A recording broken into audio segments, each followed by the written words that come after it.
Para sahabat memandang bahwasanya tahlilan kematian termasuk bid'ah yang mungkar.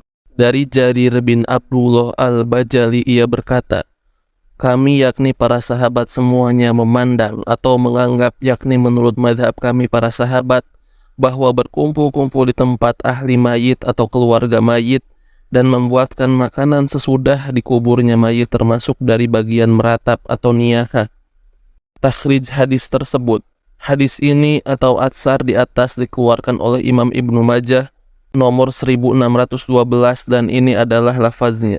Dan Imam Ahmad di Musnadnya jilid kedua halaman 204 dan riwayat yang kedua bersama tambahannya. Keduanya adalah dari riwayat beliau dari jalan Ismail bin Abi Khalid dari Qais bin Abi Hazim dari Jarir sebagaimana disebutkan di atas. Sanad hadis ini sahih dan rawi-rawinya semuanya siqat dapat dipercaya atas syarat Bukhari dan Muslim. Dan hadis atau atsar ini telah disahihkan oleh jamaah para ulama, yakni para ulama Islam telah ijma' sepakat tentang hadis atau atsar di atas dalam beberapa hal. Yang pertama, mereka ijma' atas kesahihan hadis tersebut dan tidak ada seorang pun ulama sepanjang yang diketahui yang dimendoibkan hadis ini, dan ini disebabkan seluruh rawi yang ada di sanad hadis ini siqah dan termasuk rawi-rawi yang dipakai oleh Imam Bukhari dan Muslim. Kedua, mereka ijma' dalam menerima hadis atau asar dari ijma' para sahabat yang diterangkan oleh Jarir bin Abdullah, yakni tidak ada seorang pun ulama yang menolak atsar ini. Yang dimaksudkan dengan penerimaan atau qabul para ulama ini ialah mereka menetapkan adanya ijma' para sahabat dalam masalah ini dan tidak ada seorang pun di antara mereka yang menyelisihinya. Ketiga, mereka ijma' dalam mengamalkan hadis atau asar di atas. Mereka dari zaman sahabat sampai zaman kita sekarang ini senantiasa melarang dan mengharamkan apa yang telah diijmakan oleh para sahabat, yaitu berkumpul-kumpul di tempat atau rumah keluarga mayit yang biasa kita kenal di negeri kita dengan nama selamatan kematian atau tahlilan.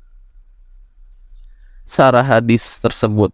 Hadis ini atau atsar di atas memberikan hukum dan pelajaran yang tinggi kepada kita bahwa berkumpul-kumpul di tempat keluarga mayit dan makan-makan di situ, ini yang biasa terjadi di lingkungan kita semua termasuk bid'ah yang mungkar, haram hukumnya, dan akan bertambah lagi bid'ahnya apabila di situ diadakan upacara yang biasa kita kenal di sini dengan nama selamatan kematian atau tahlilan pada hari pertama dan seterusnya. Hukum di atas berdasarkan ijma' para sahabat yang telah memasukkan perbuatan tersebut ke dalam bagian meratap. Sedangkan meratapi mayit hukumnya adalah haram, dosa besar, bahkan dosa besar dan termasuk salah satu adat jahiliyah. Fatwa para ulama Islam dan ijma' mereka dalam masalah ini. Apabila para sahabat telah ijma' tentang sesuatu masalah seperti masalah yang sedang kita bahas ini, maka para tabi'in, tabi'ut tabi'in, dan termasuk di dalamnya imam yang 4, Abu Hanifah, Malik, Syafi'i, dan Ahmad, dan seluruh ulama Islam dari zaman ke zaman mengikuti ijma'nya para sahabat, yaitu berkumpul-kumpul di tempat keluarga mayit dan makan-makan di situ adalah haram dan termasuk dari adat kebiasaan jahiliyah. Oleh karena itu, agar supaya para pembaca yang terhormat mengetahui atas dasar ilmu dan hujah yang kuat, maka di bawah ini kami turunkan sejumlah fatwa para ulama Islam dan ijma' mereka dalam masalah selamatan kematian ini. Yang pertama, telah berkata imamnya para ulama mujtahid mutlak lautan ilmu pembela sunnah Al-Imam As-Syafi'i dalam kitabnya Al-Jilid 1 halaman 318. Aku benci al-ma'tam, yaitu berkumpul-kumpul di rumah ahli mayit meskipun tidak ada tangisan, karena sesungguhnya yang demikian itu akan memperbaharui kesedihan. Perkataan imam kita di atas jelas sekali yang tidak bisa ditakwil atau ditafsirkan kepada arti dan makna lain kecuali bahwa beliau dengan tegas mengharamkan berkumpul-kumpul di rumah keluarga mayit tersebut. Ini baru berkumpul saja, bagaimana kalau disertai dengan apa yang kita namakan di sini sebagai tahlilan, seperti yang biasa kita jumpai di lingkungan kita semua. Yang kedua, telah berkata Imam Ibnu Qudamah di kitabnya Al-Mughni, juz ketiga halaman 496 sampai 497, cetakan baru ditahqiq oleh Syekh Abdullah bin Abdul Muhsin At-Turki. Adapun keluarga mayit membuatkan makanan untuk orang banyak, maka itu suatu hal yang dibenci, haram, karena akan menambahkan kesusahan di atas musibah mereka dan menyibukkan mereka di atas kesibukan mereka dan menyerupai perbuatan orang-orang jahiliyah. Dan telah diriwayatkan bahwasanya Jarir pernah bertamu kepada Umar, lalu Umar bertanya, apakah mayit kamu ratapi? Jawab Jarir, tidak. Umar bertanya lagi, apakah mereka berkumpul di rumah keluarga mayit dan mereka membuat makanan? Jawab Jarir, ya. Berkata Umar, itulah ratapan. Yang ketiga, telah berkata Syekh Ahmad Abdul Rahman Al-Banna di kitabnya Fathur Bani Tartib Musnad Imam Ahmad bin Hambal, jilid ke-8 halaman 95-96. Telah sepakat imam yang 4, Abu Hanifah, Malik, Syafi'i, Ahmad, atas tidak disukainya ahli mayit atau keluarga mayit membuatkan makanan untuk orang banyak yang mana mereka berkumpul di situ berdalil dengan hadis Jarir bin Abdullah, dan zohirnya adalah haram karena meratapi mayit hukumnya haram, sedangkan para sahabat telah memasukkannya, yakni berkumpul-kumpul di rumah keluarga mayit bagian dari meratap, dan dia itu jelas haramnya. Dan di antara faidah hadis Jarir ialah tidak diperbolehkan berkumpul-kumpul di rumah ahli mayit atau keluarga mayit dengan alasan takziah melayat sebagaimana dikerjakan zaman orang sekarang ini. Telah berkata An-Nawawi rahimahullah, adapun duduk-duduk di rumah keluarga mayit dengan alasan untuk takziah telah dijelaskan oleh Imam Syafi'i dan pengarang kitab Al-Muhadzab dan kawan-kawan semadhab atas dibencinya perbuatan tersebut. Kemudian Imam Nawawi menjelaskan lagi, telah berkata pengarang kitab Al-Muhadzab, dibenci duduk-duduk di tempat keluarga mayit dengan alasan untuk takziah karena sesungguhnya yang demikian itu adalah muhdas, hal yang baru yang tidak ada keterangannya dari agama, sedangkan muhdas adalah bid'ah.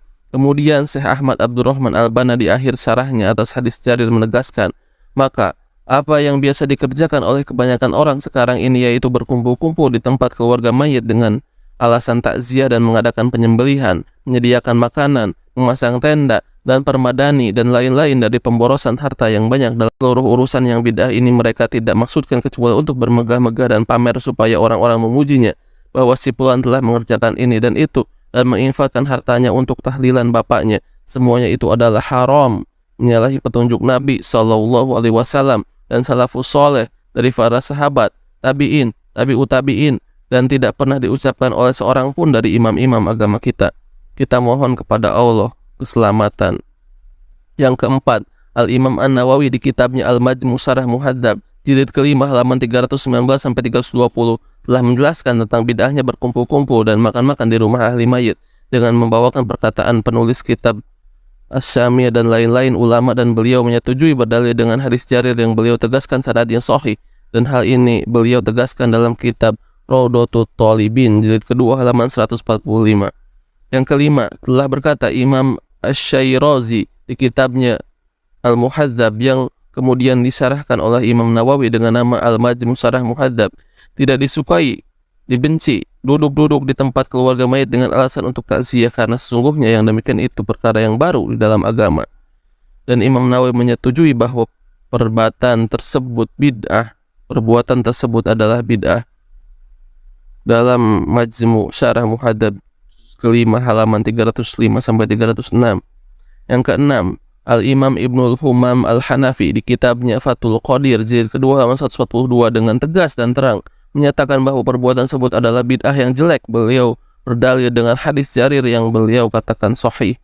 Yang ketujuh, Al-Imam Ibnu Qayyim di kitabnya Zadul Ma'ad jilid pertama halaman 527-528 menegaskan bahwa berkumpul-kumpul di rumah keluarga mayit dengan alasan untuk takziah dan membacakan Quran untuk mayit adalah bid'ah yang tidak ada petunjuk dari Nabi SAW. Al-Imam Asy-Syaukani di kitabnya Nailul Awtar tersebut menyalahi sunnah. Berkata penulis kitab Al-Fiqhul Islami, adapun ahli mayit membuat makanan untuk orang banyak, maka hal tersebut dibenci dan bid'ah yang tidak ada asalnya karena akan menambah musibah mereka dan menyibukkan mereka di atas kesibukan mereka dan menyerupai tasabuh perbuatan orang-orang jahiliyah. Al-Imam Ahmad bin Hambal ketika ditanya tentang masalah ini, beliau menjawab, dibuatkan makanan untuk mereka ahli mayit dan tidaklah mereka keluarga mayit membuatkan makanan untuk para pentakziah. Masail Imam Ahmad bin Hambal oleh Imam Abu Dawud halaman 139. Berkata Syekhul Islam Ibnu Taimiyah, disukai membuatkan makanan untuk keluarga mayit dan mengirimnya kepada mereka, akan tetapi tidak disukai mereka membuat makanan untuk para pentakziah. Demikian menurut madhab Ahmad dan lain-lain. Ikhtiyarat Fiqhiyah halaman 93. Berkata Imam Al-Ghazali di kitabnya Wajiz Fiqhi Al-Imam As-Syafi'i jilid pertama halaman 79, disukai membuatkan makanan untuk ahli mayit. Kesimpulan, bahwa berkumpul-kumpul di tempat ahli mayit hukumnya adalah bid'ah dengan kesepakatan para sahabat dan seluruh imam dan ulama, termasuk dalamnya imam yang empat, Abu Hanifah, Malik, Syafi'i, dan Ahmad. Akan bertambah bid'ahnya apabila ahli mayit membuatkan makanan untuk para pentakziah. Akan lebih bertambah lagi bid'ahnya apabila situ diadakan tahlilan pada hari pertama, ketiga, ketujuh, dan seterusnya. Perbuatan yang mulia dan terpuji menurut sunnah Nabi SAW, kaum kerabat, sanak famili, dan para tetangga memberikan makanan untuk keluarga mayit yang sekiranya dapat menyenangkan dan mengenyangkan mereka untuk mereka makan sehari semalam ini berdasarkan sabda Nabi SAW dalam hadis, yaitu ketika Ja'far bin Abi Thalib wafat. Buatkanlah makanan untuk keluarga Ja'far karena sungguhnya telah datang kepada mereka apa yang menyibukkan mereka, yakni musibah kematian. Hadis sahih riwayat Imam As-Syafi'i jilid pertama halaman 317, Abu Dawud, Tirmizi, Ibnu Majah, dan Ahmad. Hal inilah yang disukai oleh para ulama kita seperti yang telah disebutkan tadi. Wallahu ta'ala a'lam. Semoga apa yang telah kita saksikan tadi meneguhkan hati kita untuk terus berjalan di atas manhaj salafus soleh atau manhajnya para sahabat radhiyallahu anhum ajmain.